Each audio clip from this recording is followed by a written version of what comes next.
Es un gusto tener contacto contigo por medio de este material para juntos analizar las lecciones semanales de la escuela sabática. Al empezar un nuevo trimestre, analizaremos el verdadero sentido de la adoración y en esta primera semana comenzaremos con el primer libro de la Biblia. Nuestro estudio se titula La adoración en Génesis, dos clases de adoradores, y tiene por objetivo mostrar las pautas de la verdadera adoración a Dios.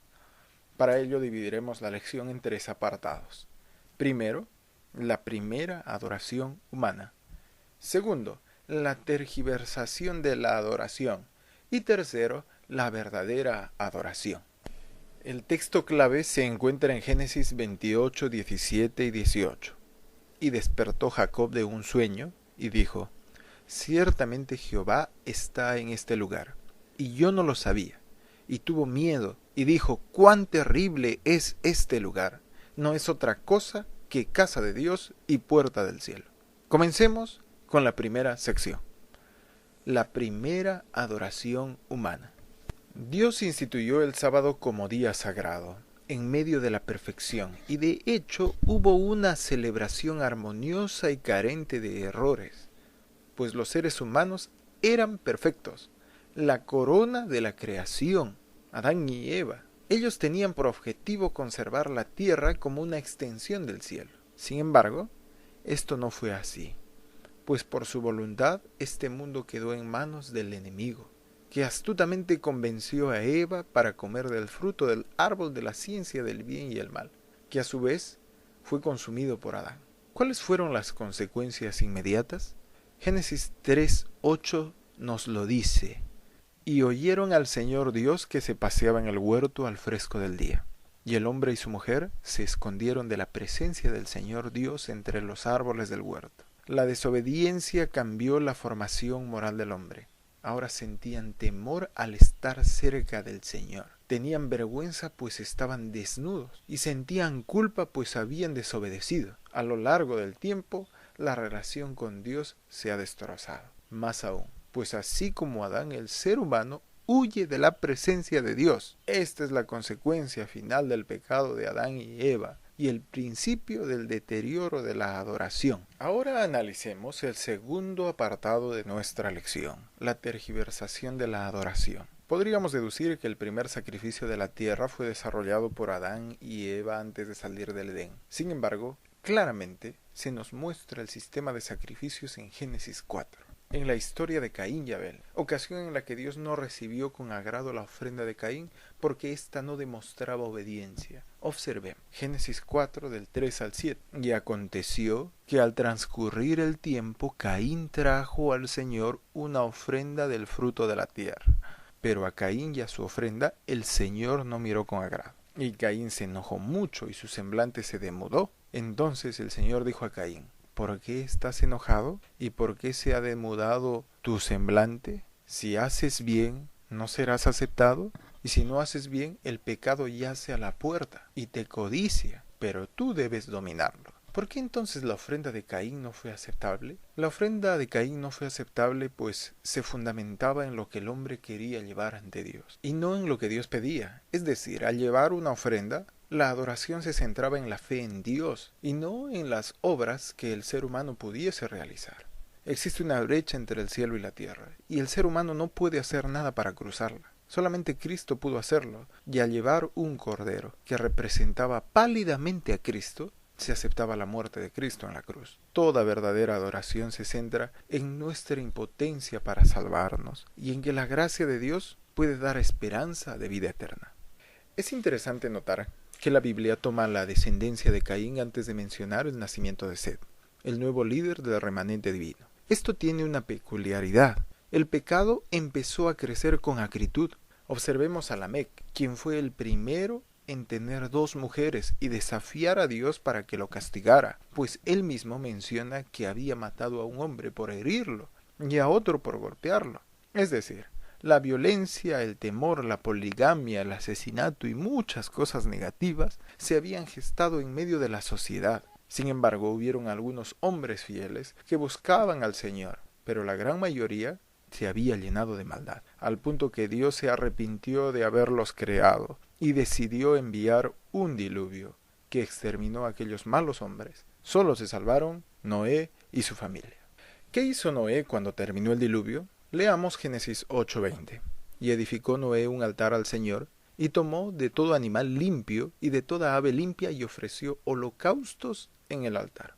No olvidemos que el sistema sacrificial representaba la muerte de Cristo. Es decir, lo primero que Noé hizo al salir del arca fue reconocer que Cristo era su Salvador y que dependía de Dios totalmente. El agradecimiento juega un papel importante en esta historia. ¿Cómo agradecemos a Dios por las cosas que hace y ha hecho por nosotros? Sería bueno ofrecer nuestra vida en sacrificio vivo, agradable al Señor, como lo menciona Romanos 12:1. Es decir, decidir depender íntegramente del Señor.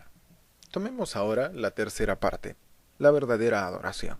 Dios había otorgado a Abraham el privilegio de salir de Ur de los Caldeos, con la finalidad de formar una nación de verdaderos adoradores a Dios, lejos de las costumbres idolátricas que incluso su familia había adoptado. En su ancianidad había tenido un hijo, el hijo de la promesa, Isaac. Sin embargo, cuando éste ya era muchacho, Abraham tuvo que afrontar una terrible prueba. Debía ofrecer a su hijo en holocausto. Génesis 22:2 describe el pedido del Señor. Y dijo Dios: toma ahora a tu hijo, tu único, a quien amas, a Isaac, y ve a la tierra de Moriah, y ofrécelo allí en holocausto sobre uno de los montes que yo te diré. ¿Cómo podía el Señor pedir una cosa así? No debemos olvidar que Dios siempre tiene un objetivo. Analicemos. Primero, el sistema de sacrificios prefiguraba a Cristo. Por eso se utilizaba un cordero. Segundo, Dios odiaba y odia los sacrificios humanos. Y tercero, debemos recordar que Dios siempre provee. Busquemos en la Biblia Génesis 22:13 y 14. Entonces Abraham alzó sus ojos y miró, y aquí vio un carnero detrás de él, trabado por los cuernos en un matorral. Y Abraham fue, tomó el carnero, y lo ofreció en holocausto en lugar de su hijo. Y llamó a Abraham a aquel lugar con el nombre de El Señor proveerá. Como se dice hasta hoy, en el monte del Señor se proveerá. Cuando Isaac caminaba con su padre, antes del holocausto, le había preguntado: ¿dónde está el cordero? Y Abraham le respondió: el Señor proveerá. Las palabras de Abraham a Isaac se cumplieron con exactitud. Dios no permitió que Isaac fuera degollado. Le proveyó un carnero en lugar de su hijo. Es decir, la prueba de fe a Abraham estaba centrada en la obediencia. El Hijo de Dios no debe cuestionar su palabra, simplemente debe obedecerla, pues de esa manera lograremos ser felices, viviendo al servicio del Señor. No olvidemos que la recompensa es grande. Otro ejemplo claro de adoración se encuentra en Jacob y Esaú, que representan dos clases de adoradores. Esaú tenía un espíritu osado, atrevido, rudo, aspectos que Isaac su padre no había tenido, y que eran de su atracción. Sin embargo, Jacob tenía un espíritu más tranquilo. En el deseo de adquirir la primogenitura, deseando ser como Abraham, su abuelo, Jacob la compró a su hermano por un plato de lentejas. También apoyó el plan de su madre de engañar a su padre y a su hermano, lo cual atrajo el odio de Esaú y tuvo que escapar, trayendo como consecuencia que nunca más vio a su madre. Mientras Jacob se escapaba de su hermano, una noche se acostó y puso una piedra por almohada, y soñó que los ángeles subían y bajaban por una escalinata, y al despertar llamó a aquel lugar Betel, o casa de Dios. Busquemos en la Biblia Génesis 28:17. En la Nueva Versión Internacional nos dice así: y con mucho temor añadió: qué asombroso es este lugar, es nada menos que la casa de Dios, es la puerta del cielo. El primer aspecto a considerar en la adoración es el temor a Dios. Dios merece respeto. Dios es Dios. En el sentido de la adoración no debe ser comparado a un hombre, porque Él es todopoderoso, creador, sustentador de los cielos y la tierra. Él es Dios. Ahora, ¿cómo te acercas a Dios para adorarlo? ¿Le otorgas el respeto que Él se merece? En realidad el temor es la característica del pueblo de Dios en los días finales. Apocalipsis 14:7 dice, temed a Dios y dadle gloria.